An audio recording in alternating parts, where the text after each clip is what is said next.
Thank you very much, Felipe. Good morning. Buenos días a todos y bienvenidos. Welcome. I am really pleased and delighted to be here. Thank you so much for inviting me to join. So first, let me just bring greetings from my boss, Secretary Pete Buttigieg. He is the U.S. Transportation Secretary of the United States, and the Biden-Harris administration. And I want to welcome all of you to the United States of America and to this great city of Denver. In the next few hours, we will be discussing many of the issues and opportunities we see as we strive to make cities throughout the world the best that they can be. So I was invited to start this conversation with a few remarks about our shared goals as leaders, improving safety for all residents, promoting equity, supporting economic development, and fighting climate change. Those goals fit very well into the values that the Department of Transportation has established, and those are integrity and excellence, trust, fairness, and empathy, because we are in the people-moving business. So we have to be concerned about how we move people. So as I lead the Federal Transit Administration, I want to emphasize how transportation, specifically public transportation, plays such a critical role in achieving all of those goals. Public transit gets people where they need to go: jobs, schools, leisure activities, community services, healthcare, and it plays an outsized role in driving economic development and creating thriving communities.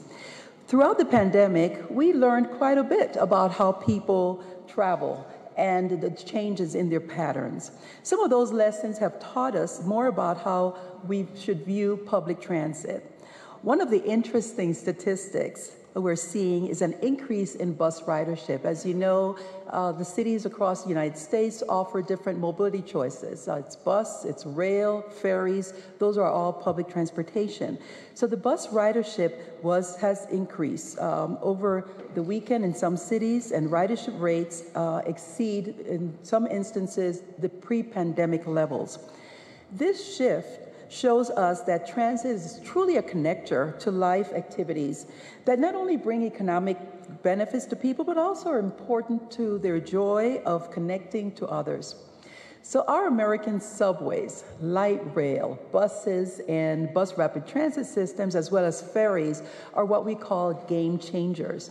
They're true influencers in helping make people make different decisions about their mobility throughout the hemisphere as well.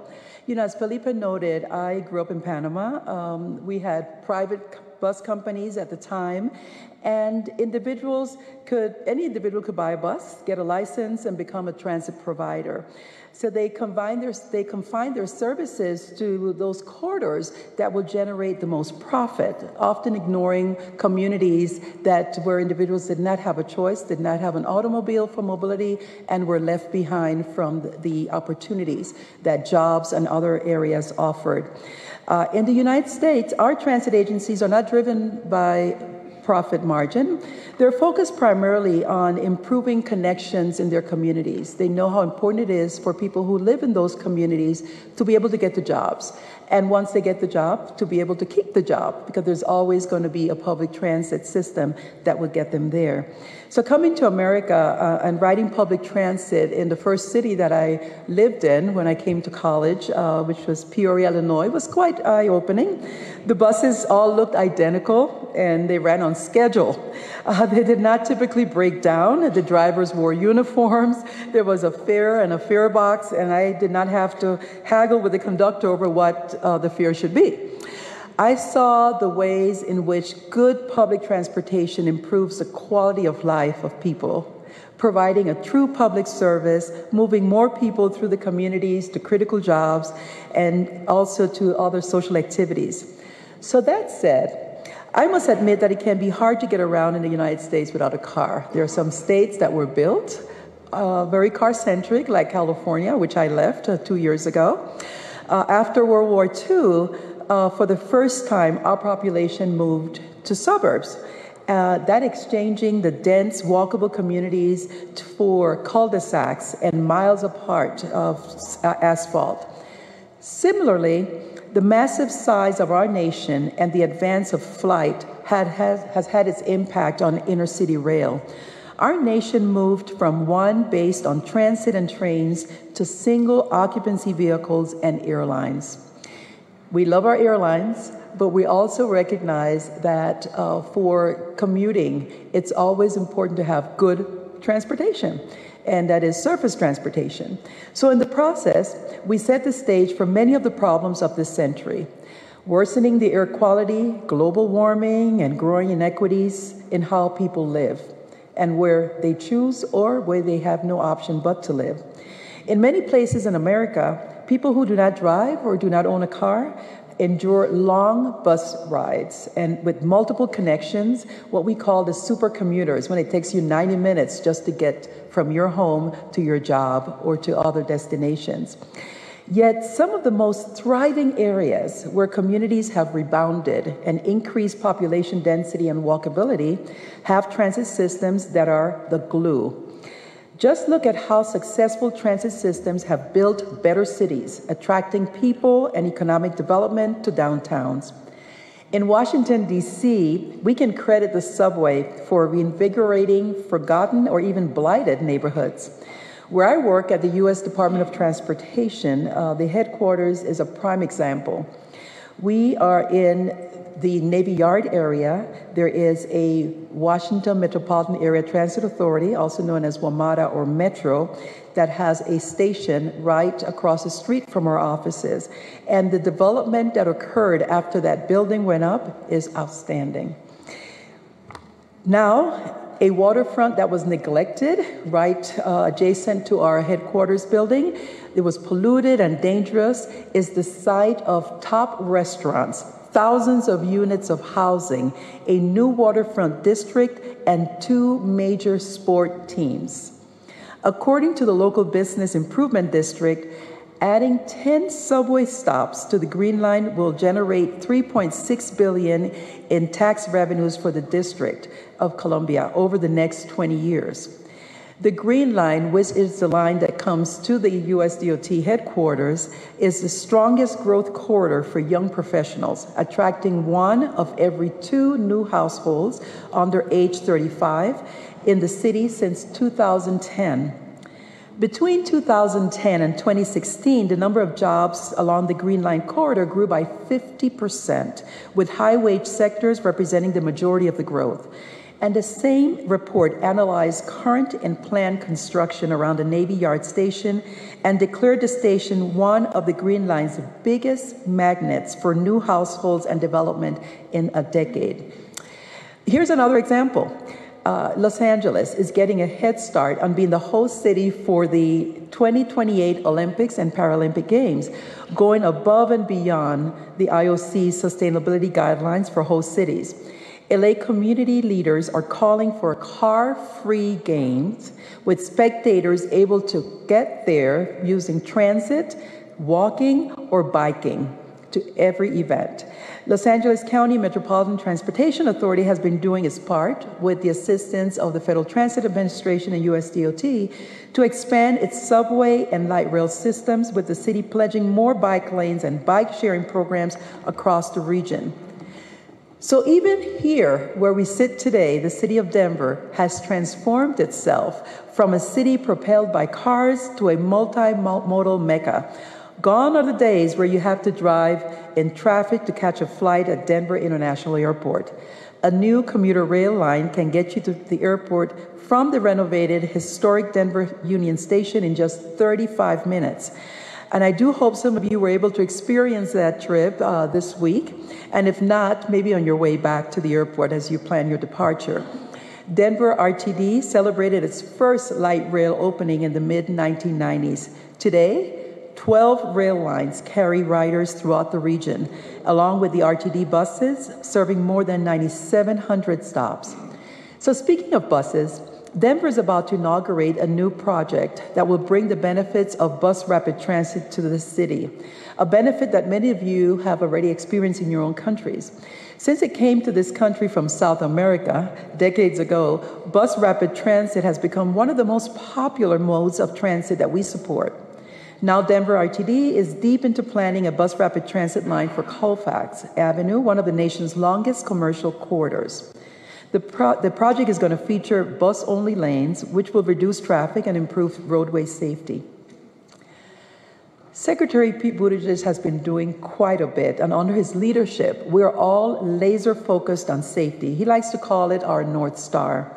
Our commitment to safety crosses every mode of transportation, which is certainly true at the Federal Transit Administration. We work daily with the transit agencies to make our safe mode even safer, and we're partnering with our Federal Highway Administration to make streets themselves safer. I know the discussion on this panel is going to be about complete streets, and complete streets is only successful if it makes the streets safer for the people who live and have to work and use the sidewalks to get to where they want to go. So by contrast, in the US, American streets can be dangerous places. The Organization for Economic Cooperation and Development, City cites that the U.S. is having the highest per capita rate of deaths from road accidents among the 38 countries it sampled in 2021, the most recent year for which it had statistics. We're trying to reduce that number down to zero. That is what Secretary Buttigieg calls his major safety program, the Vision Zero, which is our commitment to achieving safety on our roadways. There are many success stories, new federal programs, grants, unprecedented funding for transit, for complete streets, for safe streets, more miles of protected bike lanes, reduced speeds on roadways, and street redesigns. All of this are efforts so that we can have fewer injuries and reduce fatalities.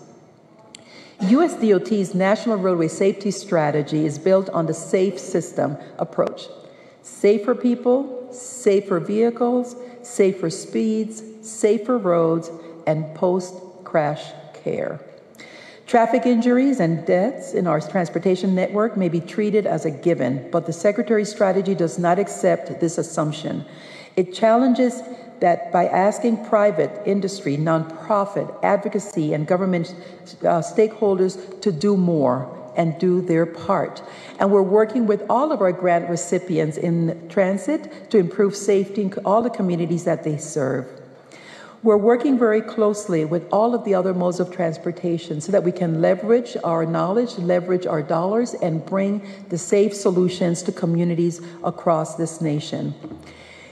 Each trip we take on public transit is also a trip that takes into consideration climate. Climate change is happening and it's transforming in a negative way the way we live, the way that our ecosystem is developing. But we truly believe that public transportation is not only the greatest equalizer, it is a solution to making the environment greener. So we are upping our game here in the US by providing funding so that all of our buses, the tens of thousands of buses that traverse through all communities in America, are low or no emission. We're aiming for zero emission, and the funding is to transform those buses to electric or really low emission systems. Thanks to the recent legislation that many of you may have heard and familiar with, the Bipartisan Infrastructure Law, we have 6 times more funding available to give transit agencies so they can make those very important decisions about how they can make their communities cleaner, greener, safer for all. The investment is bringing thousands of buses every year online to replace diesel buses. And these funds are also can be used to help recruit, to train and retain operators and maintenance personnel that would be critical to the continued sustainability of public transportation.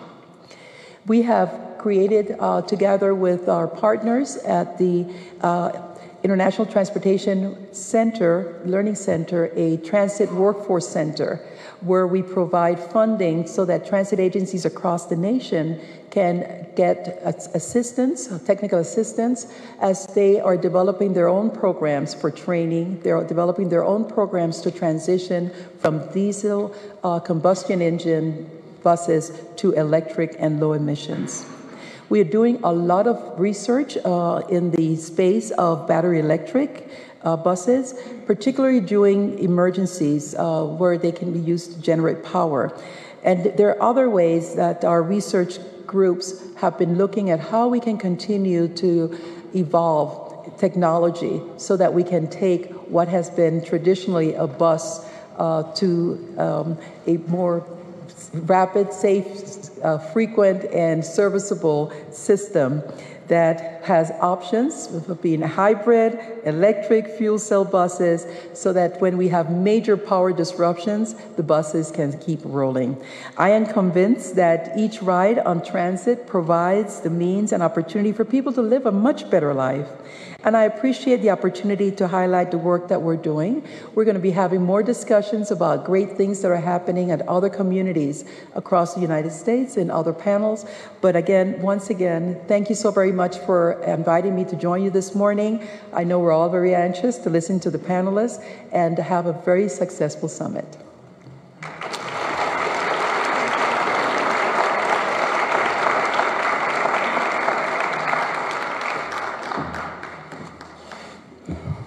Muchas gracias, Administrator Fernandez. Thank you for setting up the pace for this conversation that we're going to have now, and thank you for highlighting the importance of sustainable transportation, which is actually what I think is going to be more and more, we will repeat more and more during this conversation. Let me start presenting our panel today. I would like to introduce the Mayor of Bogotá, Claudia Lopez. Claudia started her mandate on the 1st of January 2020. Claudia, if you can join us here, please. Claudia started her mandate on the 1st of January 2020 for a 4-year term.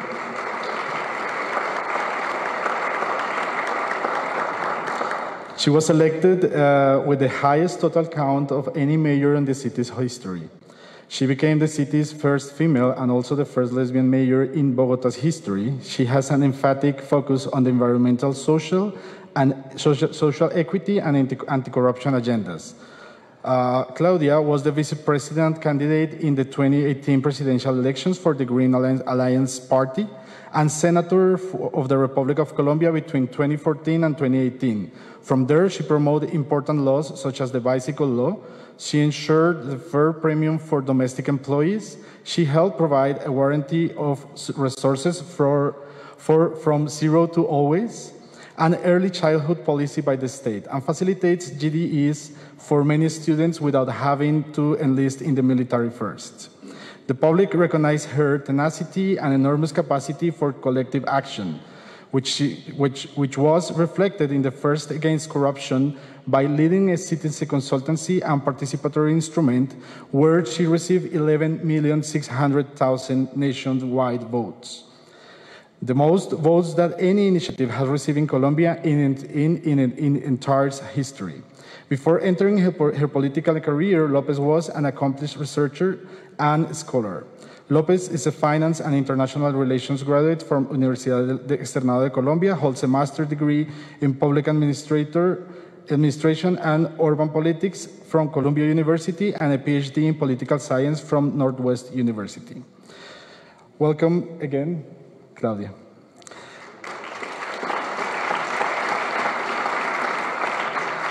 Our next panelist is the mayor of the Mexico City. Please, Claudia Sheinbaum.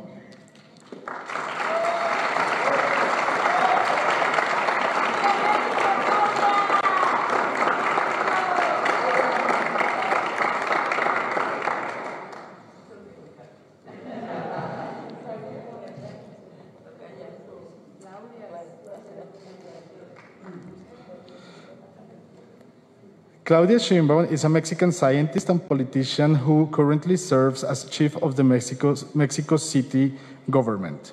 She holds a PhD degree in energy engineering from the National Autonomous University of Mexico and has been a member of the National System of Researchers, the Mexican Academy of Science, and the Intergovernmental Panel on Climate Change that won the Nobel Prize in 2007.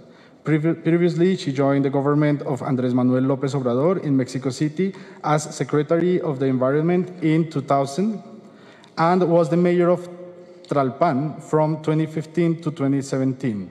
Dr. Sheinbaum took office in Chief of Mexico City Government on December 5, 2018 for a 6-year term. Our next panelist, please help me to welcome again Mrs. Claudia. Our next panelist is Tony Lindau.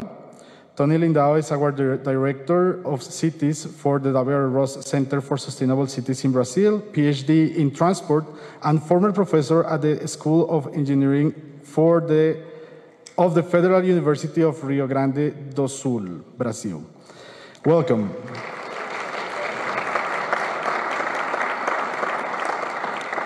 Next panelist is Marcela Laiz, who is the Deputy Director of Regulation, Enforcement, and Management for Secretary of Traffic on the Ministry of Transport in Brazil. Master in Economics from the Catholic University of Brasilia, specialist in Economics and Finance, graduate in Economics from the University of Brasilia, coordinator of the Thematic Chamber for Management and coordination of the Brazilian National Plan for Reducing Traffic Deaths and Injuries of the National Traffic Council.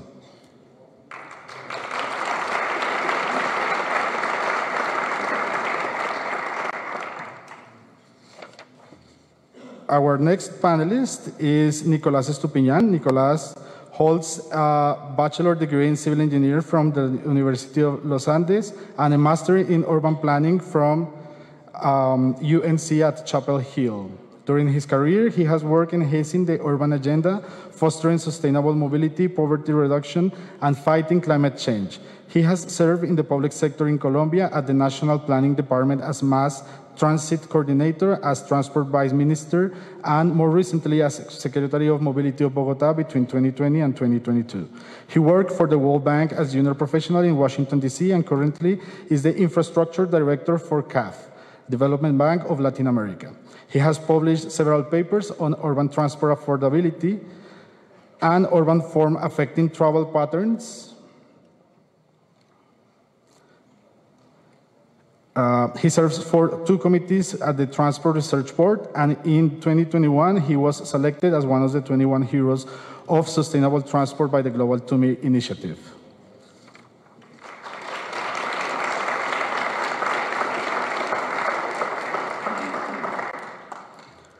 Finally, I would like to introduce the councilman, René Bedón, from Quito. René Bedón, Metropolitan Councilor of Quito, with a PhD in Environment from the Complutense University of Madrid and a doctorate in Jurisprudence from the Pontificia Universidad Católica del Ecuador.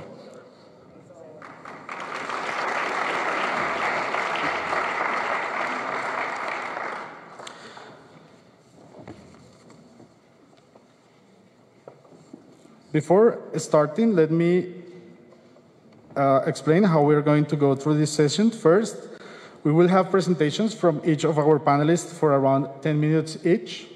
Some questions in between, then we will have some reflections from Nicolás, and we will have some open questions.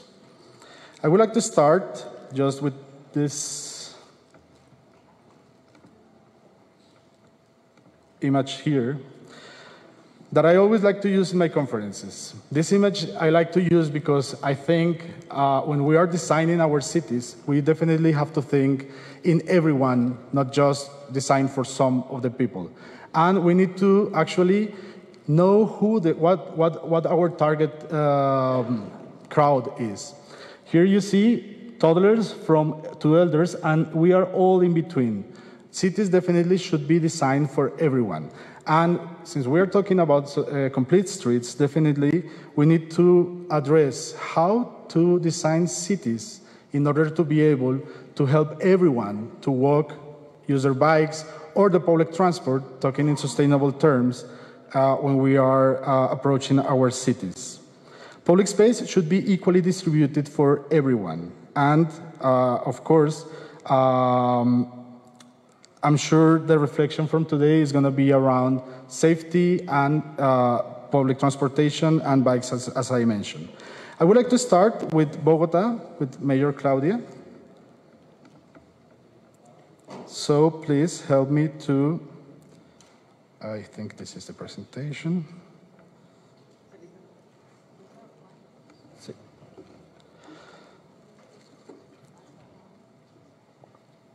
I would like to start with Claudia, my former boss. That's not the reason, ¿eh? Bueno, si me lo permiten y con el mayor respeto por toda la audiencia, preferiría hablar en español. Es un gusto, de verdad, estar en este panel con todos los colegas de Brasil, de Colombia, de Ecuador y, por supuesto, nuestra colega alcaldesa de México. De verdad es un placer estar en esta cumbre donde este tema, diría yo, es el que más va a influenciar en este siglo la calidad de nuestras ciudades. Tener calles abiertas, tener calles para la gente, tener calles para caminar, tener calles seguras, tener calles verdes, tener calles donde tenemos múltiples ofertas de modos de transporte limpio, inclusivo, es posiblemente la característica más importante que tenemos que hacer para nuestras ciudades. El rey de las calles del siglo XX fue el vehículo. El rey de las calles del siglo XXI debe ser el ciudadano, la ciudadana, la familia, el verde, la seguridad. Esas son las calles que tenemos que construir y que transformar en este siglo, creo yo. Y esa es la experiencia que estamos tratando de tener en Bogotá. Bogotá, para quienes la conocen o quienes todavía están por ir a conocerla, es una ciudad grande, una ciudad de 8 millones de habitantes, es la capital de Colombia, es parte de una región metropolitana de 10 millones de habitantes. Es una ciudad vibrante, maravillosa, diversa, que produce como región metropolitana casi 1/3 del Producto Interno Bruto de Colombia. Así nos movemos en Bogotá. El 7% de los viajes diarios de Bogotá se hacen en bicicleta. Bogotá está construyendo hoy su primera línea de metro. Vamos adelante, somos la capital mundial de la bicicleta, pero realmente vamos muy retrasados en tener un sistema de transporte público multimodal. Apenas estamos construyendo nuestra primera línea de metro. Nuestra primera línea de metro va a cargar el mismo número de viajes que cargan hoy las bicicletas. Tiene 700 kilómetros de ciclorrutas segregadas, seguras, demarcadas, para que el ciclista no tenga que competir con los carros en la vía. El 25%, todos somos ciudadanos que caminan. Ese es el principal modo de movilidad de la humanidad, sus piernas. Y el espacio para los peatones no es, sin embargo, el mejor. Es tal vez el que más tenemos que mejorar. El 25% de los viajes diarios en Bogotá se hacen caminando. El 31% se hacen en transporte público, el 6% en diferentes medios de movilidad distintos a las bicicletas, en motos, por ejemplo, el 4% en taxi y el 14% en vehículo particular.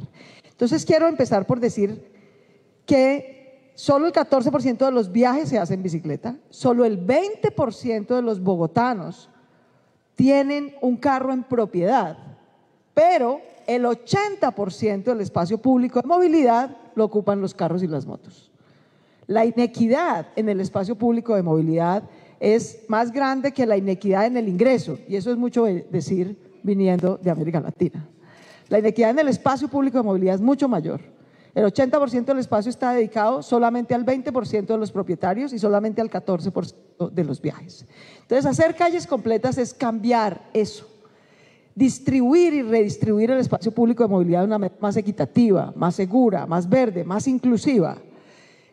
Y construir un sistema de transporte público multimodal. Yo diría que esas son las dos metas claras que tiene hoy Bogotá en su plan de ordenamiento territorial, en su plan de movilidad sostenible. Y necesitamos hacer eso a una escala local, y cuando digo local no me refiero a la ciudad, me refiero más al barrio, al conjunto de barrios de Bogotá. Bogotá, precisamente porque no tiene una red de metro, porque no tiene un sistema de transporte público multimodal suficiente, es una ciudad de 1:30 en promedio. Eso le toma a un bogotano en promedio ir de la casa al trabajo o de la casa al estudio. Mi buen amigo Carlos Moreno, un colombiano maravilloso que trabaja con nuestra amiga Anne Hidalgo en París, está promoviendo el movimiento de las ciudades de 15 minutos para tener ciudades más próximas, más seguras, con una comunidad más vibrante, más cercana a los hogares, más verde. Le digo yo a Carlos, bueno, no vamos a lograr en Bogotá llegar de la 1:30 a los 15 minutos, pero el propósito del plan de ordenamiento territorial, el plan de acción climática y el plan de movilidad es que Bogotá en los próximos 15 años pase a ser una ciudad de 30 minutos. Y lo vamos a lograr A escala local, ese es nuestro propósito. A escala urbana y metropolitana es tener un sistema multimodal de transporte que conecte a la ciudad de Bogotá con su área metropolitana. A diferencia de lo que ocurre en Estados Unidos, donde la mayoría de la población vive en suburbios y el centro urbano de la ciudad no es el más poblado, en nuestras ciudades en América Latina ocurre lo contrario, por lo menos en Bogotá es así. La mayoría de la Bogotá es una ciudad densa, muy densa, maravillosamente densa, y una población vive en las afueras de la ciudad, pero el grueso de la población está dentro de la ciudad. 8 millones dentro, 2 millones afuera, para tener una población, una idea. Entonces, en todo caso, darle oferta de transporte público multimodal al que viene y sale de la ciudad es también crucial. ¿Cómo lo vamos a hacer? Haciendo dos cosas que no son un problema de ingeniería, no son un problema de transporte y no es un problema de movilidad, es una decisión política. Y es cómo tomamos el 80% del espacio que está ocupado por carros y motos, que contaminan y congestionan, al otro 80% de los viajes y de ciudad, y lo redistribuimos para construir el año pasado el sistema compartido de bicicletas públicas más grande de América Latina. Tenemos 3.300 bicicletas, tenemos 300 estaciones. Esa alianza que hicimos con Tembici para construir ese sistema de bicicletas públicas, creía que iba a llegar a 500.000 de viajes en bicicletas en un año. Llegó a 500.000 de viajes en bicicletas en 5 meses. Y el número de viajes en bicicleta subió, ya va en 880.000 viajes diarios. De manera tal que esto es una norma del transporte. A lo que usted le dé espacio de calidad seguro, va a crecer. Si usted le da infraestructura de calidad y segura a la bicicleta, ese modo de viaje va a crecer. Si usted le da cicloalamedas, si usted le da andenes, alamedas, plazas, espacios públicos seguros, bien diseñados, verdes y atractivos a los peatones, los van a usar. Si usted le da transporte público multimodal, metro, más BRT, más bicicletas, más cables, Bogotá es una ciudad rodeada por montañas maravillosas, la gente lo va a usar. Tenemos que tomar la decisión política de redistribuir ese 80% del espacio que está ocupado por carros y motos quemando gasolina. En el caso de las motos, yo quisiera hacer esa diferenciación en Bogotá y en Colombia en general. Sin la moto y sin el celular, los campesinos de Colombia estarían en el siglo XIX. De manera que ese ha sido un vehículo de inclusión del mundo rural o semirural cerca a las ciudades. Pero en las ciudades donde tenemos transporte público o donde lo estamos construyendo y lo vamos a fortalecer con una gran inversión de los impuestos de nuestros ciudadanos, incentivar más el transporte privado en moto o en carro y no el transporte público limpio y multimodal es realmente pegarnos un tiro al pie. De manera que hay que hacer esa distinción un poco en términos de política pública. ¿Cuál es el propósito de Bogotá? Estamos construyendo la primera línea del metro, estamos sacando a licitación este año la segunda línea del metro, tenemos que construir en los próximos 15 años 5 en total. Pasamos de tener calles y avenidas para los carros a determinar por norma ambiental, por norma de ordenamiento del territorio y por norma de movilidad que Bogotá en adelante solo construirá corredores verdes, no avenidas grises. Las avenidas grises son la historia del siglo XX, los corredores verdes es la historia del siglo XXI. Y un corredor verde es simple y sencillamente incrementar el espacio para el arbolado y la jardinería, diseñar a partir del agua y la conexión ecosistémica de nuestras ciudades. Nosotros somos tal vez los más notorios habitantes de nuestras ciudades, pero no los únicos habitantes de nuestras ciudades. La flora, la fauna, las aves, los polinizadores no necesitan metro, no necesitan BRT, no necesitan bicicletas, necesitan que urbanicemos la ciudad decida con los árboles y el arbolado urbano y el diseño urbano que necesitan ellos para poder polinizar y mantener nuestro planeta. Ese diseño ecosistémico es lo primero que hace de un corredor verde que sea verde. Lo segundo, como digo yo en Colombia, no se trata de pintar de verde las aceras para que sea un corredor verde, es redistribuir el espacio, pero para las conexiones ecosistémicas. Segundo, para el peatón. Tercero, para los modos alternativos de transporte, como la bicicleta, limpios completamente, con espacio seguro y segregado. Cuarto, con transporte público 100% eléctrico.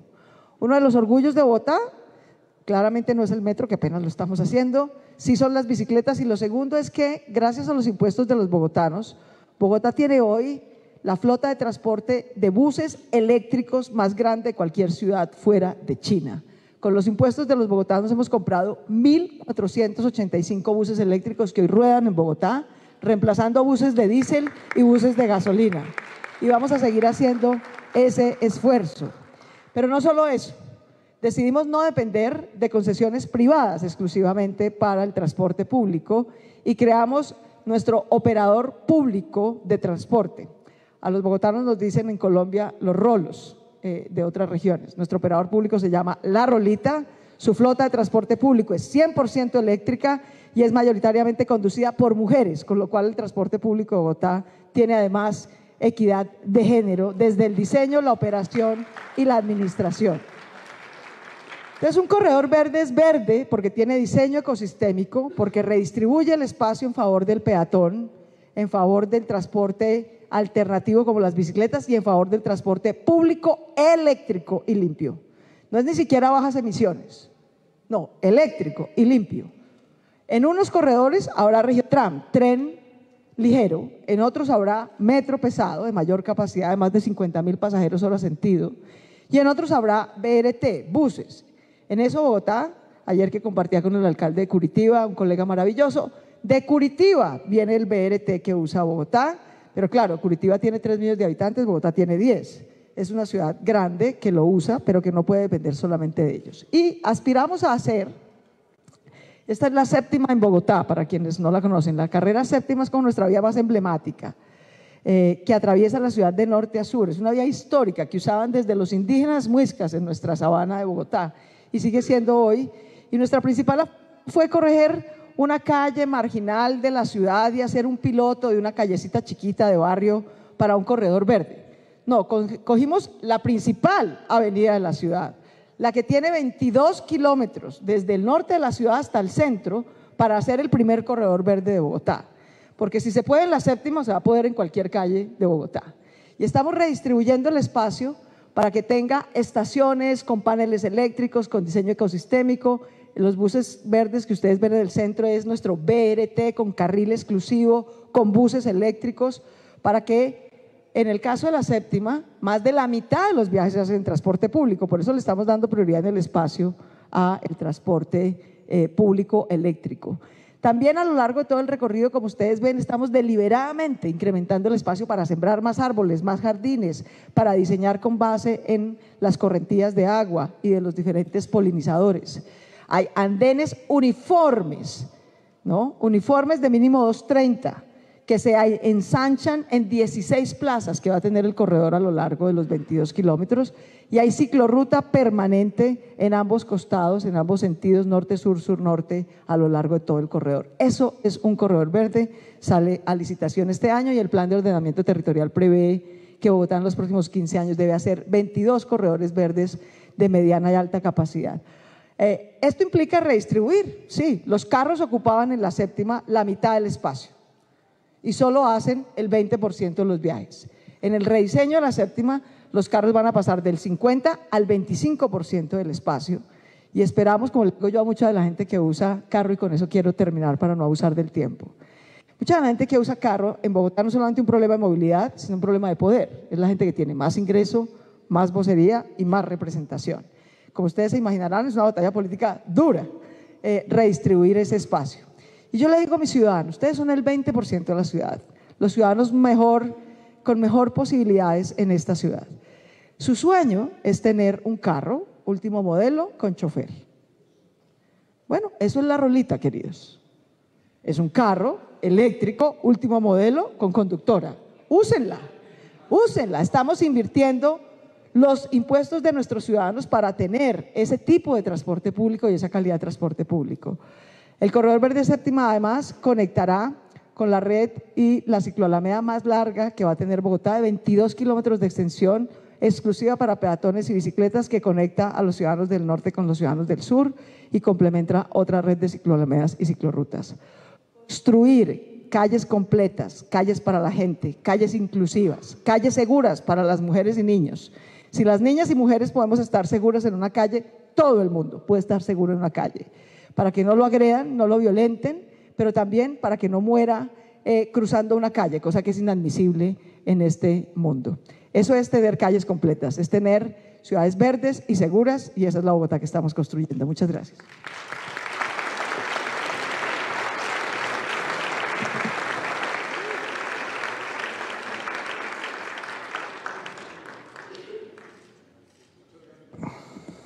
Muchas gracias, querida alcaldesa, y definitivamente no puedo ocultar mi orgullo al escucharla hablar de todos estos proyectos maravillosos de la ciudad. Next, we're going with the Chief of the Government of the Mexico City, Dr. Claudia Sheinbaum. I'm pronouncing wrong your last name, right? Sheinbaum. Please. Muchas gracias. Muchas gracias, ya que no sé si en Colombia se dice tocaya igual. Bueno. Ya que mi tocaya bajó a caminar por el auditorio, creo que no me queda más remedio que seguir los ejemplos de mi tocaya. Así que vamos a tratar de platicar lo que hemos hecho en la ciudad.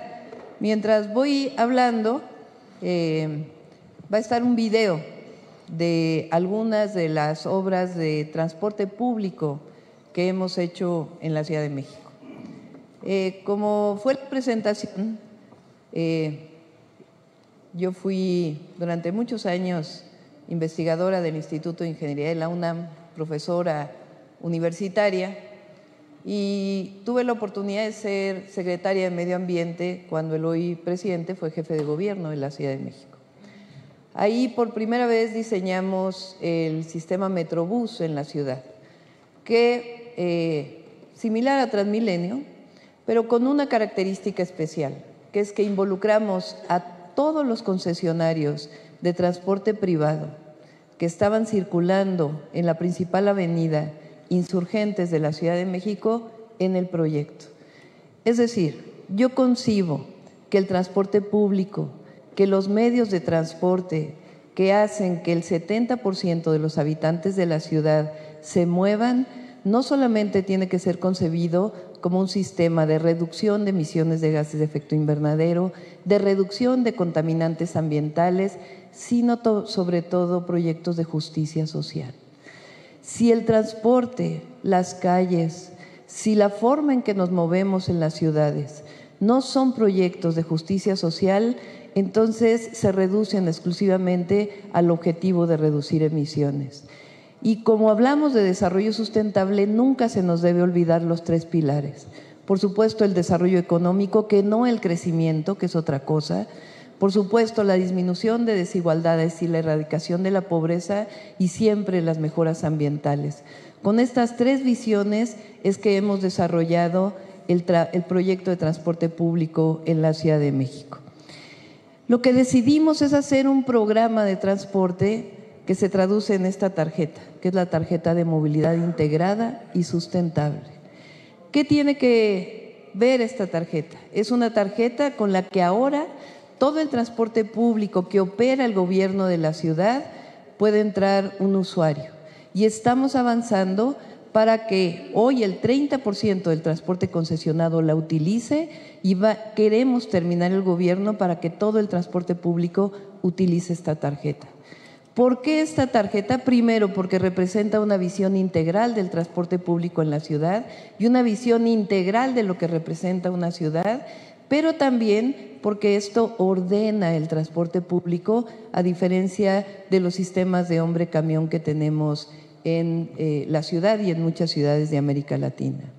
¿Qué fue lo que decidimos desarrollar? Lo primero, ya existía en otras ciudades de América Latina, particularmente Medellín, Bogotá y La Paz, el sistema de teleféricos urbanos. Nosotros le llamamos el cablebús de la Ciudad de México. El cablebús es un sistema de transporte público operado por el gobierno de la ciudad que tiene hoy los teleféricos urbanos más grandes de todo el mundo. El primero mide 10 kilómetros y el segundo 9.2 y estamos construyendo la tercera línea. ¿Qué virtudes tiene el cablebús? Pues que va de la parte alta de las zonas más pobres de la ciudad al metro de la Ciudad de México, en la zona norte y en la zona oriente. Hoy circulan alrededor de 220,000 pasajeros en el sistema de transporte cablebús y esperemos llegar a 300,000 pasajeros al día con el sistema cablebús. Como decimos nosotros, si el mejor transporte va para el que menos tiene, entonces reducimos desigualdades. Si el mejor transporte va al que más tiene, lo único que hacemos es profundizar las desigualdades. Entonces, nuestro objetivo es llevar el transporte público digno ahí donde históricamente no se había llevado. Así que el sistema cablebús tiene estas dos características: disminuye emisiones, disminuye tiempos de traslado, pero además le da calidad de vida a aquellos que históricamente no se les había visto. El segundo modelo de transporte que desarrollamos, y este sí es único en el mundo, se llama el trolebús elevado. Nosotros también hemos hecho un sistema muy agresivo de electromovilidad para el transporte público. Pero a diferencia de los buses, lo que nosotros decidimos fue adquirir trolebuses. ¿Qué característica tienen los nuevos trolebuses? Primero, tienen 70 kilómetros de autonomía, de tal manera que pueden funcionar sin catenarias, pero tienen una característica especial: tienen una vida de alrededor de 40 o 50 años. De tal manera que la inversión que se hace ahora se va a volver a hacer en 40 o 50 años y no en 10 años como los buses eléctricos. Esta forma de movilidad tiene una característica especial además. La empresa más antigua de transporte público de la Ciudad de México es el sistema de transporte eléctrico. Prácticamente habían desaparecido los trolebuses en la ciudad y nosotros decidimos regresarle a la ciudad sus trolebuses. Hoy tenemos 385 trolebuses, vamos a llegar a 500 trolebuses, pero en particular tenemos una línea de trolebús que es algo muy especial. Son 8 kilómetros de segundos pisos, con 11 estaciones que van en la alcaldía, porque sabrán ustedes que la Ciudad de México está dividida en 16 alcaldías que circulan en la alcaldía más poblada de la Ciudad de México, la alcaldía que está en el oriente de la ciudad y que no tenía un transporte masivo. Decidimos en la avenida central, ampliando además áreas verdes, construir un segundo piso. Ese segundo piso solamente opera con trolebuses. Hoy circulan 120,000 personas. Por ahí no sé si lo pueden ver en el video, a ver si puede estar. En el video ustedes pueden ver el trolebús elevado, que tiene la tarjeta de movilidad integrada, es decir, se entra de forma moderna. Las estaciones son como estaciones del metro, pero cuesta la inversión 10% de lo que cuesta un metro y mueve o puede llegar a mover hasta 200,000 pasajeros al día. Este sistema de transporte, el presidente lo vio y decidió ampliarlo hacia el Estado de México, que es la zona conurbada de la Ciudad de México, de tal manera que va a transportar pues prácticamente 300,000 pasajeros diarios y se conecta con el metro de la Ciudad de México. De igual forma decidimos ampliar el sistema de BRTs de la ciudad. Lo hicimos también para poder ampliar el Metrobús en la zona oriente de la ciudad, de nuevo en la zona donde vive la gente con menores recursos económicos. Parte de los graves problemas de las ciudades de América Latina y creo que de todo el continente es que crecieron no solamente con una desigualdad económica, una desigualdad social, sino una desigualdad territorial. Y la única manera de disminuir las desigualdades territoriales es invirtiendo donde históricamente no se había invertido. Ahí en donde no había parques, estamos construyendo parques. Ahí en donde no había lagos, estamos construyendo lagos. Ahí en donde no había transporte público masivo, estamos construyendo transporte público masivo. El trolebús elevado, el cablebús y la nueva línea de Metrobús. Y hemos ampliado las líneas de Metrobús, no construyendo nuevas, sino ampliado para que podamos hacer un verdadero sistema de transporte integrado. De tal manera que una persona que viene de la zona alta de la ciudad pueda bajar en trolebús, entra al metro de la Ciudad de México, después puede moverse en Metrobús o en el sistema de renta de bicicletas de la ciudad que también puede ser utilizado con esta tarjeta. De esta manera integramos todas las formas de transporte e integramos a las laderas de la ciudad, a la periferia de la ciudad, al desarrollo de la ciudad. Al mismo tiempo, mejoramos la calidad de vida en estas zonas.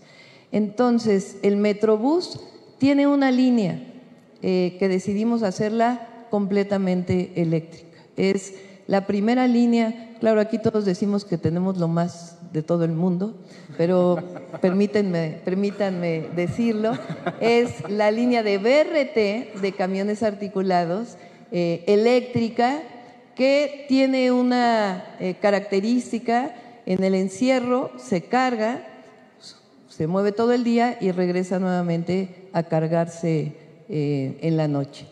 Esta línea ya es eléctrica y vamos por la segunda línea del Metrobús con la sustitución de autobuses de combustión interna al sistema Metrobús de la ciudad. Por otro lado, la otra inversión que estamos haciendo de manera muy importante es en el metro de la Ciudad de México. El metro de la ciudad se construyó, la primera línea, en 1969 se inauguró. La línea más antigua, la línea 1 del metro, tiene hoy 53 años, ya con un problema muy grave de mal funcionamiento y posibles accidentes. Tomamos la decisión, con recursos de la ciudad, con una obra pública financiada, renovar completamente la línea 1 del metro. De tal manera que estamos pues prácticamente construyendo una nueva línea que tiene 20 kilómetros, vaciamos todo el cajón, lo estamos mejorando. Hoy estamos a punto de terminar la primera fase con 29 trenes nuevos. Es un consorcio de distintos países del mundo, chino, alemán, español, que están trabajando junto con empresas mexicanas en la renovación completa de la línea 1 del metro de la Ciudad de México. Este diseño que hemos hecho, en donde el metro, el Metrobús, el cablebús, se junta con una empresa pública que tiene el gobierno de la ciudad, de buses que existe en la ciudad desde 1997, y nosotros decidimos renovarla, transformarla. Estamos adquiriendo autobuses, alrededor de 600 autobuses, que también funcionan con esta tarjeta. Ahora, permítanme decirles algo. El peso en México, uno puede cambiar 20 pesos por $1. La tarifa del cablebús es de 7 pesos, 30 centavos de dólar. La tarifa del metro es de 5 pesos, una cuarta parte, un cuarto de dólar. La tarifa de los autobuses para las colonias más pobres de la ciudad, algunos de ellos, es de 2 pesos, 10 centavos de dólar. Y ustedes se preguntarán, ¿cómo hace esto la ciudad y cómo ha podido invertir tanto y al mismo tiempo subsidiar? Primero, esto nos va a permitir que el incremento, que es un problema siempre en el transporte público de nuestras ciudades, pueda ir subiendo con la inflación, sin necesidad de tener numerarios específicos de 5 a 7 pesos, sino de 5 pesos a 5 pesos con 10 centavos, que de otra manera sería imposible. A partir de que esto exista, podrá aumentarse. ¿Cómo lo hemos hecho? Mejorando el sistema de transporte de la ciudad. Hemos recuperado en tan solo 4 años alrededor de 3,000 millones de pesos que antes se fugaban de las tarifas del transporte. Por eso esta tarjeta de movilidad representa movilidad integrada, movilidad sustentable, y también representa economías que nos permiten recuperar recursos para poder generar inversiones. Termino con la imagen que ustedes puedan tener en 2 sentidos.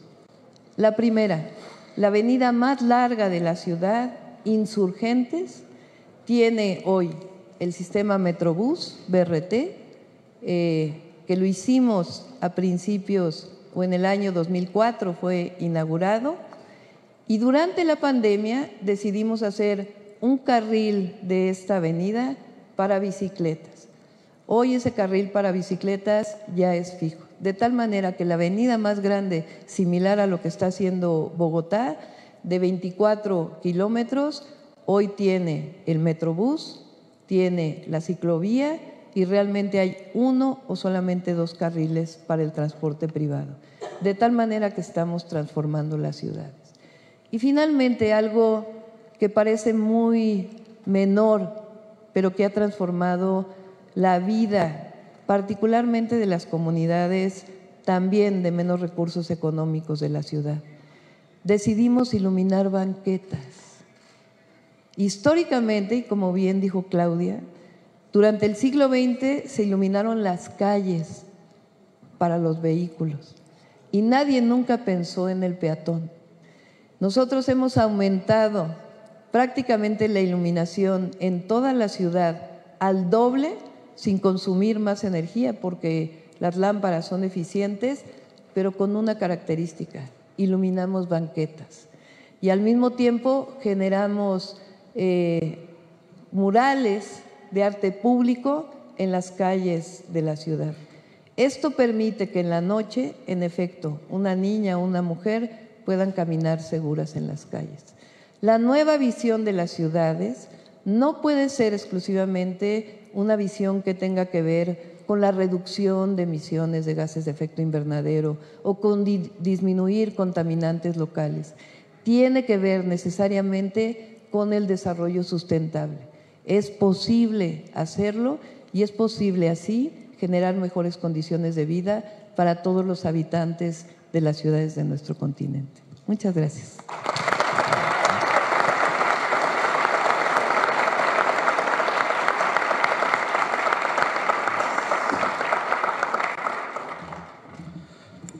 Muchísimas gracias a la jefe de gobierno de la Ciudad de México. Definitivamente Ciudad de México es una ciudad maravillosa en todo sentido. Since we are speaking more Spanish than English, I will change for a little bit to Spanish here. Aprovechando y sabiendo que vamos a estar de pronto un poco cortos de tiempo al final con las presentaciones que siguen, quiero hacer simplemente una pequeña pregunta a las dos alcaldesas que tenemos en el panel, alcaldesas Claudias. Y yo sé que esta pregunta podría derivar para una conversación de un debate de varias horas, pero quisiera que en muy poco tiempo nos ayudaran, porque creo que nadie mejor que ustedes para poder explicarnos cómo se logra realmente en una ciudad que coexistan la opinión de las comunidades, la visión política y la visión técnica de todas aquellas personas que están trabajando por estos proyectos para que salgan adelante, porque no necesariamente estas tres cosas coinciden. Muchas veces lo que las comunidades quieren es una cosa, muchas veces lo que la política de alguna forma está derivando en las ciudades es otra, y muchas veces lo que el resultado técnico muestra también puede estar un poco no alineado. Entonces, ¿cómo se logra en sus ciudades y cómo en estos proyectos tan maravillosos que nos han mostrado de estos avances que se han tenido, cómo se logra hacer para que estas tres cosas realmente estén alineadas? En 2 minutos, por favor, cada una.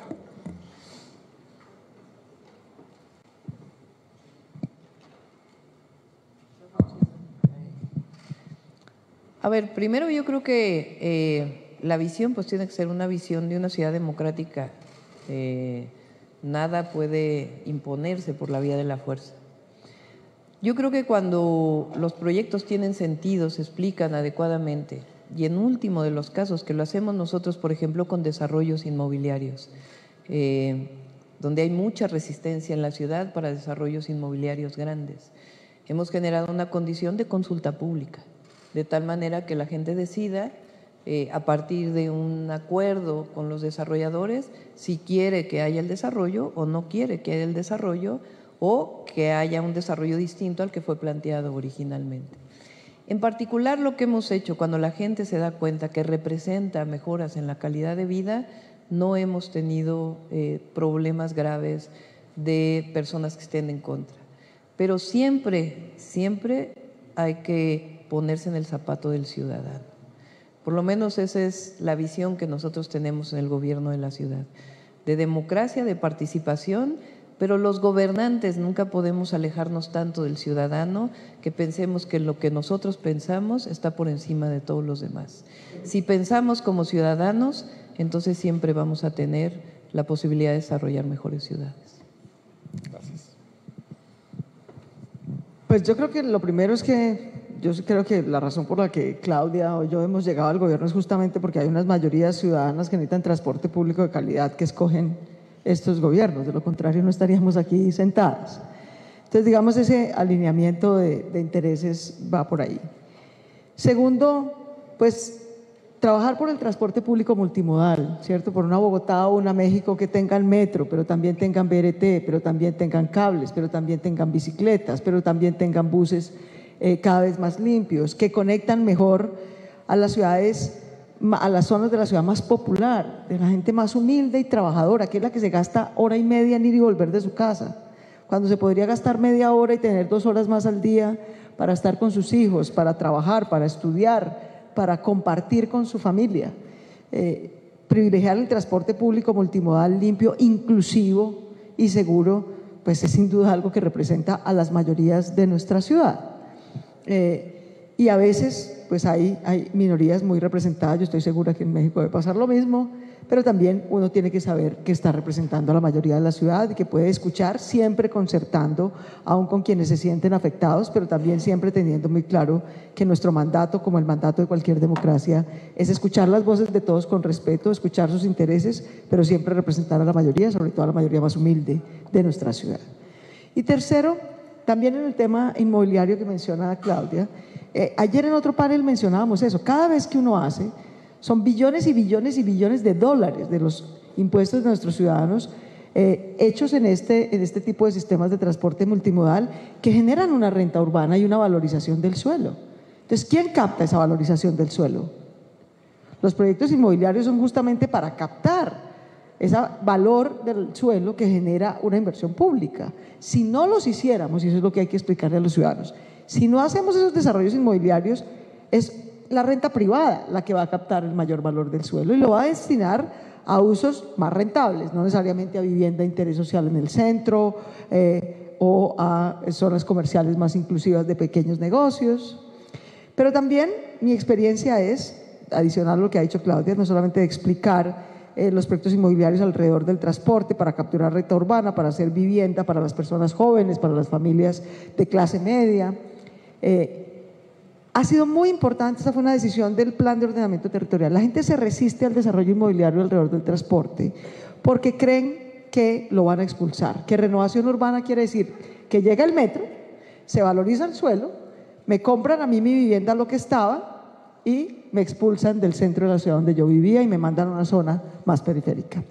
El Plan de Ordenamiento Territorial de Bogotá decidió que todo proyecto de renovación urbana debe tener una política de protección de moradores, sean arrendatarios o sean propietarios, y que quien haga la renovación urbana, sea un operador público o privado o mixto, debe ofrecerle al morador que tenía al lado de la estación del metro una vivienda de 100 metros cuadrados, debe darle la opción de quedarse en el nuevo desarrollo inmobiliario con los mismos 100 metros cuadrados. Porque lo que ocurría en el pasado es que le dicen, no, yo le compro sus 100 metros cuadrados. Y con lo que le dan, no le alcanza sino para 10 metros cuadrados del nuevo desarrollo. O para los 50 en un extramuro de la ciudad. Entonces, la revitalización urbana de Bogotá alrededor del transporte, por norma vigente por 15 años, no solamente en mi gobierno, le ofrecerá a los moradores de la ciudad donde se hacen los proyectos de renovación urbana que la misma área que tienen hoy la van a seguir teniendo en la ciudad donde viven, solo que mejorada. Y claro, podremos desarrollar más altura, además de darle, sume los metros cuadrados que tiene alguien hoy. Entonces hoy tienen, no sé, 3.000 metros cuadrados de área en un uso, residencial usualmente o comercios de pequeño negocio. Se mantendrán esos 3.000 metros cuadrados y aprovecharemos en altura y en reverdecimiento otros adicionales, pero no expulsando a la gente, sino incluyéndola y protegiéndola. Yo creo que esa política de protección de moradores es crucial para poder tener una concertación con la ciudadanía en estos desarrollos. Muchísimas gracias a las dos. Por favor, acompáñenme con un fuerte aplauso para las dos alcaldesas de Bogotá y Ciudad de México.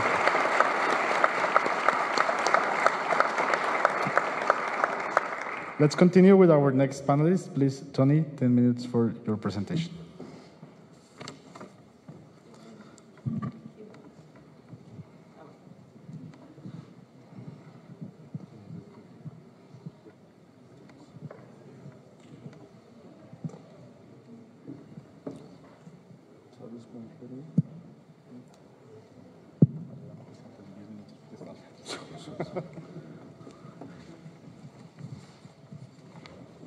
Bueno, desgraciadamente no tengo fluencia para hablar en español. Seguramente se hablaría en portugués, pero ahí pocos entenderían, entonces creo mejor hablar en inglés. Pero voy a tratar de hacerlo en 10 minutos. Well, bom dia, good morning, buenos días.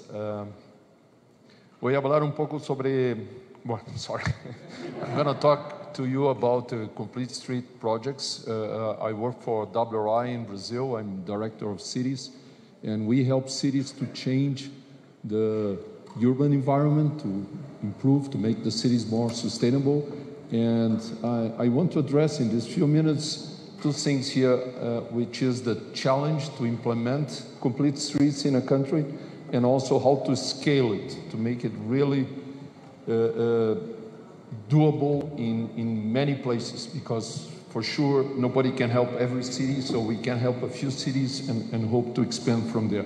So people are already talking here about the concept. We're talking about changing the space, the urban space, making it for people, making it for active mobility, making it a safer environment. And we know that streets are very sort of wide area of the cities. They really take lots of space, and much of this space is dedicated to cars.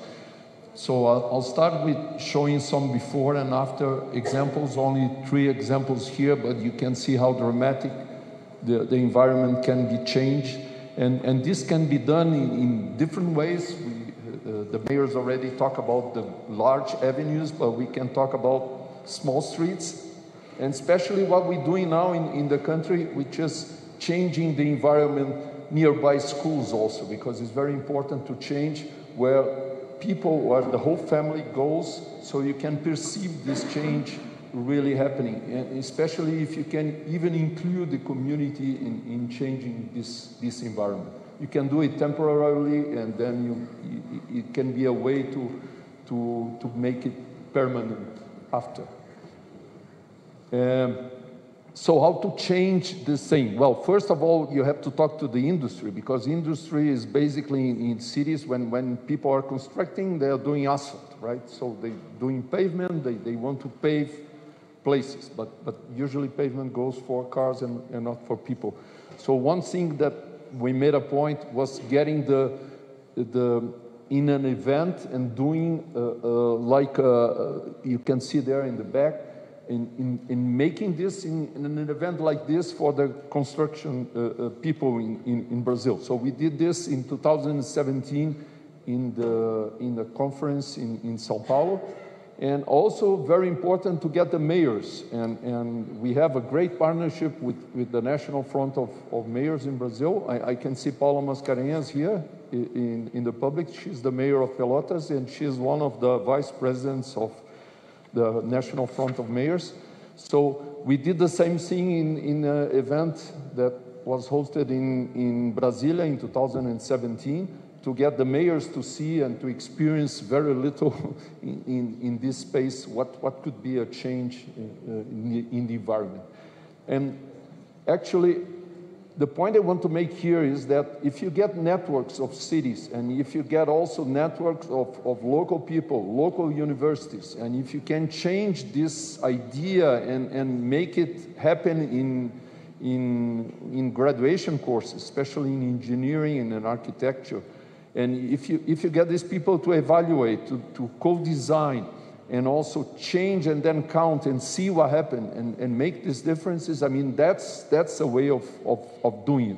So we started with 11 cities and trying to get cities nearby also to get to the concept. And in a few years, we already had 21 cities. And now we don't count anymore because this is sort of spreading throughout the country. But one important thing was to document this experience and to tell exactly what the transformation is, what you have as before and after in many of these cases. And we'll have an English version to be launched soon, but this is a publication which is downloadable from our sites. And our latest network is a network of cities in the state of São Paulo. The state of São Paulo has more than 40 million inhabitants, so we are here working now with 20 cities with sort of add to 8 million inhabitants, but again with this idea of promoting these changes, and as I mentioned before, many of them nearby schools, which is a new thing that we are doing there. And then, well, Marcela, luckily here, she will talk about what we've done with the federal government also, but we're working at the federal level and with materials and capacity so that actually this can continue and, you know, many more cities can implement. Well, this is my sort of quick message here. Thank you.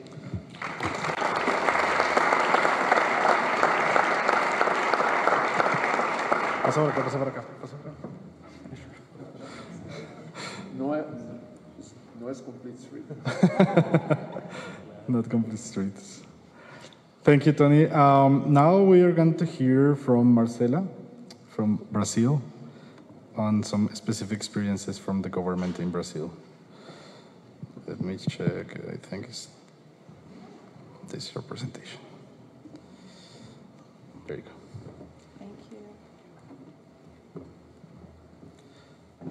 Me gusta la idea de que todos bajan ahora al... Sí. La alcaldesa Claudia puso la tendencia. A ver, creo... sí, Sí. muy bien. Adelante. Bueno, buenos días. Yo no iba a hacerlo, iba a quedarme allá, pero como todos bajaron también, vení acá. Voy a hacer la presentación en inglés, entonces... Good morning, everyone. It's such an honor to be here talking about Brazil and specifically about Brazilian cities. I work for the government at the Ministry of Transport at the National Traffic Secretariat.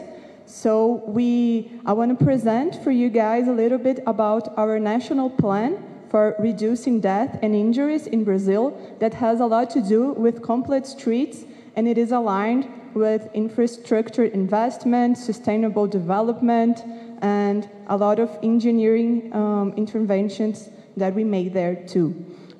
First of all, I want to show you guys a quick evolution of traffic fatalities in Brazil. When the UN proclaimed the first decade of global actions for road safety, Brazil had a huge number of deaths. It was about 42,000 in 2011, and we were able to reduce those fatalities with the efforts of cities and states that were really engaged on those actions and in line with the UN. And by 2022, we have now about 32,000 deaths in Brazil. We can see a reduction, but we can see that this number is still very, very high, and no death should be allowed in Brazil and nowhere. We need to reach the zero number of death, and we had some reductions. We reduced in the second decade of the UN about 24% of death, and when we see the projection that was indeed the goal established by UN, we had a reduction of 37%. In this context, the National Congress of Brazil established our national plan for reducing death and injuries in Brazil. And it was established in 2018. And then our National Traffic Council also established a resolution to guide cities in which actions they should done to reduce death. And in this way, we have 154 actions and 272 projects in which we have an indicator for each of them, and a responsible actor for these projects in order to change this reality in Brazil and to be aligned with the UN goal that is to reduce in 10 years have the national death rates by groups of vehicles and groups of habitants in Brazil. So it's a big challenge for the country, but I think that with hard work we can get there. And this is our national plan. We established 6 pillars of actions in a holistic view in order to share responsibility with all the bodies of Brazil concerning federal, state, and municipal levels. Those pillars are, the first one, it's road safety management, safe roads and streets, vehicle safety, education for traffic, crash victims care, law and enforcement. And in order to implement this plan, we need to take a look at some very important points. We have focused on Vision Zero and safe system approach in this plan.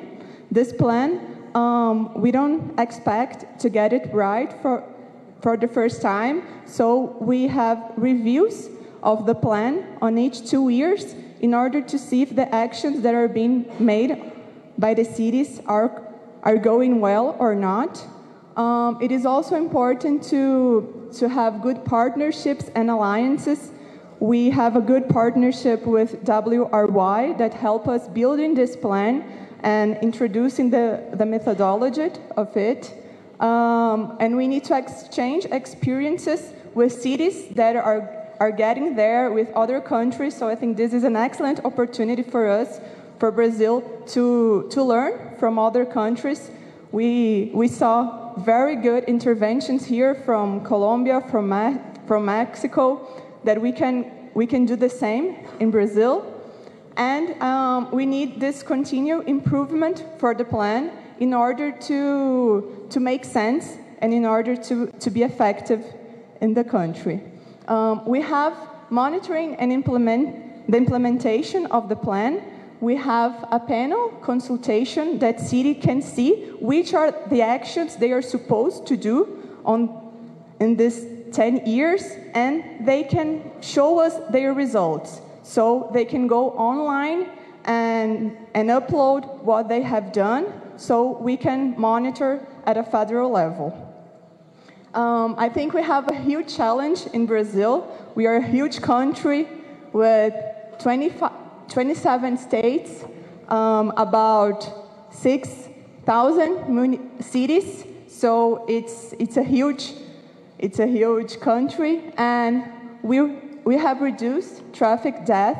I think for the first years it was easier because of the low-hanging fruit theory, which means that in the first years we get good results, but for the next decade now, we need to continue to keep going in order to achieve this goal.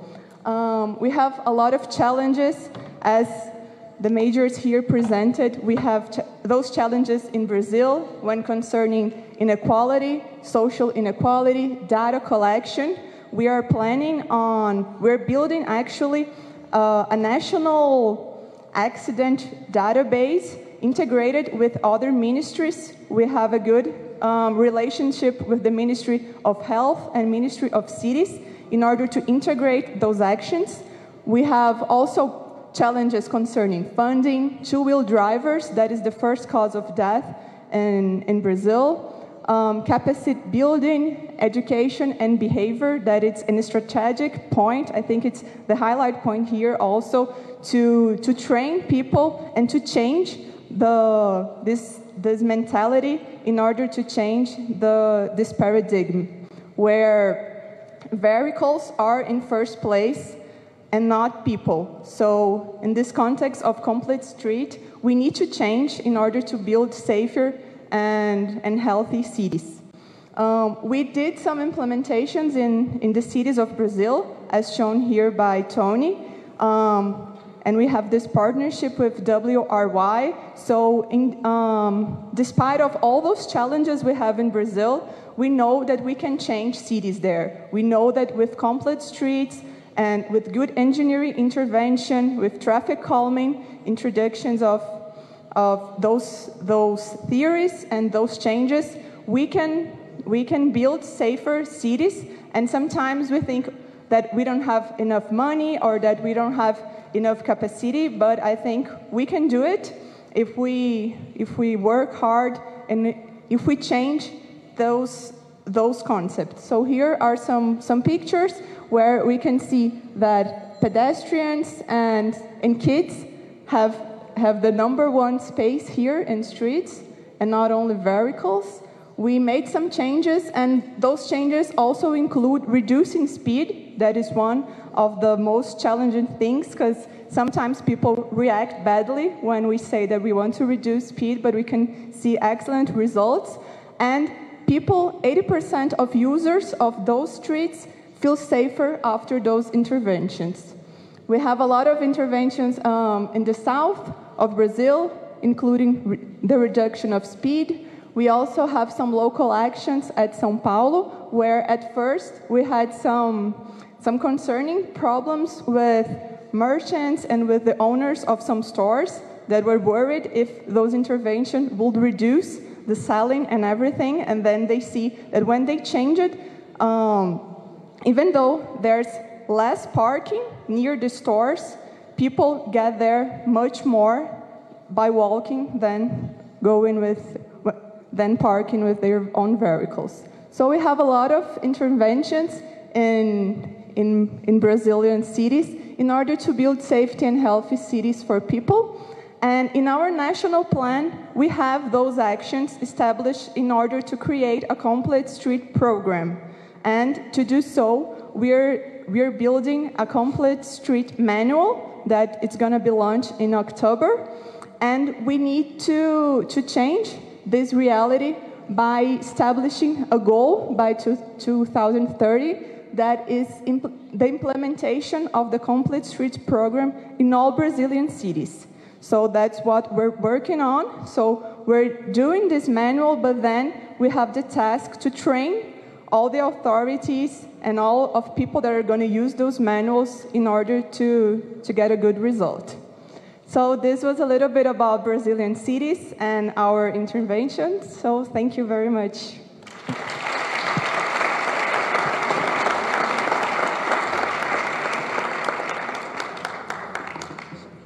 Thank you, Marcela. Now we're going with one more presentation from the Councillor of Quito, René.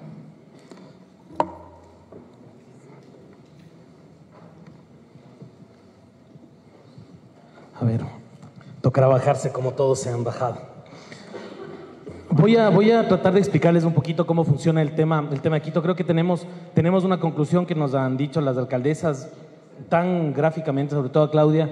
Necesitamos calles completas porque si no esto no funciona. El auto como rey dejó de funcionar en el planeta y vamos a tener dificultades en el manejo urbano. Quito tiene varias dificultades respecto a esto. Quito es una ciudad alargada. Esa es la tradicional imagen que tenemos de Quito, una ciudad alargada. No es como una ciudad redonda, que es mucho más fácil de planificar, sino que tenemos una ciudad de 3 millones de habitantes que va de sur a norte en una especie de salchicha. Pero además tenemos una dificultad, que en la parte baja, no sé cómo se sale el cursor, ahí está. En la parte baja están los valles. ¿Dónde tienen que acercarse? Si ustedes se fijan, Quito es esto, la parte de aquí, pero acá hay una gran densidad poblacional, sobre todo en Calderón. Calderón es la parroquia más grande del Ecuador, tiene 400,000 habitantes. Para que se hagan una idea, es más grande que la cuarta ciudad del Ecuador. Entonces ahí tenemos dificultades porque no está integrado en este sitio urbano. Y entonces tenemos que encontrar la fórmula de cambiar esta realidad que nos han descrito, bien parecida a la que nos dice Claudia. Yo fui presidente de la empresa pública metropolitana de movilidad y obras públicas y tocó destinar ciertos presupuestos. Y en virtud de los reclamos que existía, sobre todo de los dueños de vehículos, tuvimos que destinar para el programa de repavimentación Quito cerca de $60 millones. Y yo comparaba con lo que destinamos para las ciclovías. Para ciclovías estábamos destinando $600,000. Esa es la diferencia en una ciudad bien parecida a Bogotá, en la que el 80% de la población se mueve en transporte público y solo el 20% de la población se mueve en transporte privado. Y esa es la realidad que tenemos que ir cambiando. Las ciclovías ha sido un paso importantísimo que se ha dado. ¿De qué se aprovechó? La pandemia nos trajo muchísimas dificultades, pero también nos trajo ventajas. ¿Cuál fue una de las ventajas? Que aprovechamos que todo el mundo estaba encerrado en casa para poder empezar a construir las ciclovías. Y entonces las ciclovías, que de otra forma no hubiera sido posible. Entonces, claro, la gente salió del encierro y se encontraron con las ciclovías ya en la avenida Amazonas, en la avenida 6 de diciembre, que antes no habían. Y claro, hubo muchas críticas porque a la gente no le gusta bajarse de sus carros, y esos son los líderes de opinión que básicamente tienen acceso muchísimo inclusive a las redes sociales. Acá está la ciclovía, hemos llegado a construir ya 120 kilómetros en ciclovías con volardos para proteger a los ciclistas. Se han aumentado de 33,000 viajes a 120,000. Tenemos que aumentar definitivamente más los viajes, pero la infraestructura se está construyendo. Esperemos que ya para el próximo presupuesto podamos destinar más a estas ciclovías y que pueda permitirnos también enfrentar a la crítica de quienes manejan transporte privado. También se ha tratado de generar urbanismo sostenible. Estas intervenciones se han realizado para pacificar ciertas zonas. También hay oposición ciertamente de los dueños de vehículos que dicen nos congestionan más cuando lo que deberían generar es intercambiadores para solucionar, pero este urbanismo táctico nos está permitiendo generar zonas más pacíficas que permiten ser más empatibles y generar calles completas, más compatibles con el peatón, más compatibles con los ciclistas, y naturalmente que deje de ver al rey de la vía, al vehículo público. Se están realizando estas cuestiones. Y creo que tenemos una oportunidad importantísima en Quito. Nosotros acabamos de construir la primera línea de metro de Quito con el apoyo de la CAF, del Banco Europeo de Inversiones, con el apoyo del Banco Mundial, en una inversión muy fuerte para la ciudad, $2.000 millones que han sido utilizados en la construcción de esta línea que lleva 10 años. 4 alcaldes han construido este metro que está listo para entrar en funcionamiento. Acá está la primera línea del metro de Quito ya lista para operar, está designado el operador, va a operar Metro Medellín, que fue quien ganó el concurso para la operación durante los próximos años, pero en este momento se encuentra en lo que se conoce como la Marcha Blanca, con transportes gratuitos para que las personas se familiaricen con el uso del metro. Creo que es una oportunidad importantísima porque esto nos va a permitir llevar a calles completas. Si es que logramos encontrar que este transporte público le sirva a la ciudad, porque además no necesitamos muchas más líneas, nosotros necesitamos solo una línea de metro porque es una ciudad larga, entonces no necesitamos tener la estructura intrincada que requieren otras ciudades, necesitamos una línea de metro y tal vez las otras que permitan salir a las periferias, pero no mucho más. Y si es que aprovechamos esto, va a ser una posibilidad enorme para Quito de llegar al tema de calles completas. Para eso necesitamos empezarle a quitar espacio a los vehículos. Esta línea de metro tiene también la ventaja de que fue pensada con movilidad inclusiva. La seguridad es fundamental. Cuando yo pregunto a mucha gente en la ciudad, familiares inclusive, me dicen, yo no me voy a ir en el transporte público porque es inseguro, me van a asaltar, me van a robar. Si no generamos seguridad, el transporte público no va a funcionar. Eso es atado absolutamente esto. Entonces fue pensado con una movilidad exclusiva, se han instalado cámaras en todos los sitios para que las personas lleguen al metro con seguridad. Se está implementando una política cero acoso, se están analizando temas de que trenes específicos para mujeres, y tenemos un canal de denuncias específico para las denuncias por la violencia dentro del transporte, para generar esa seguridad que se requiere para el tema. Además, en los temas ambientales es importantísimo porque se está generando una reducción evidente de emisiones. Tenemos una dificultad que en Ecuador es imposible legalmente poner peajes urbanos, y por lo tanto dejar vehículos en suelo vía peaje es mucho más complicado, pero sí, en realidad sí se van a dejar por la facilidad que va a tener esto. Un viaje entre Quitumbe y el Aye, que antes se demoraba entre 2 horas y 2 horas y media, se demora ahora 20 minutos en el metro, lo cual va a cambiar totalmente la vida de la gente, sobre todo en el sector sur de la ciudad, que son los sectores más deprimidos. Pero además de estas reducciones están contabilizándose ya en el Ministerio del Ambiente del Ecuador, en el programa de Ecuador Cero Carbono. Está ya como primer proyecto utilizando el metro de Quito para calcular las reducciones netas, para ver cómo se reporta esto dentro del marco del Convenio de París, del Convenio Marco del Cambio Climático, para ver las reducciones que efectivamente se están realizando. Esta es una de las ventajas en el tema ambiental que va a producir el metro de Quito. Esto nos deja con una visión que tiene la ciudad, el corredor urbano. Nosotros tenemos una vía, la 10 de agosto, donde desde hace 30 años tenemos el trolebús. Es el servicio que manejaba Quito, tal vez fue el primer servicio eléctrico que hubo en América del Sur. El trolebús está ya con bastantes años de recorrido, pero corre paralelo al metro. Como es una ciudad larga, lo lógico hubiera sido hacer en otro lado, pero como es una ciudad larga, el metro tuvo que correr junto al trolebús. Y el momento en que corre junto al trolebús, vamos a tener la posibilidad de recuperar una avenida que en este momento está deteriorada.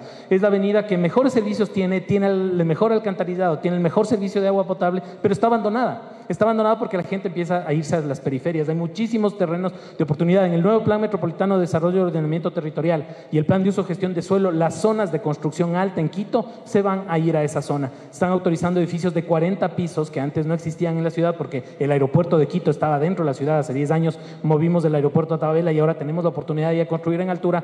Toda esa zona va a ser construcción en altura y básicamente lo que se pretende es generar unos corredores urbanos verdes donde esperamos que efectivamente ya estas calles completas empiecen a funcionar.